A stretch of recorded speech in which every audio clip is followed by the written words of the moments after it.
দেখুন বালু ট্রাক, বালুর লঞ্চ, ট্রলারগুলো কিভাবে মাল নিচ্ছে। ওটাও বালুর, কিন্তু ওটা খালি, ওটা খালি করে আসছে। আর এই যারটা যাচ্ছে লোড করে। নদীতে আসলে সরাসরি দেখা যায়, খুবই সুন্দর। মুন্সিগঞ্জ দেখা যাচ্ছে, শাহ সিমেন্ট এবং ওভারব্রিজ, মুন্সিগঞ্জ ওভারব্রিজ সব চলে আসছে। ভালো নদী পথের জার্নি, ভালোই আলহামদুলিল্লাহ।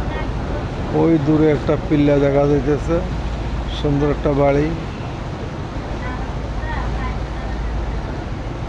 শৌখিন লোক অবশ্যই।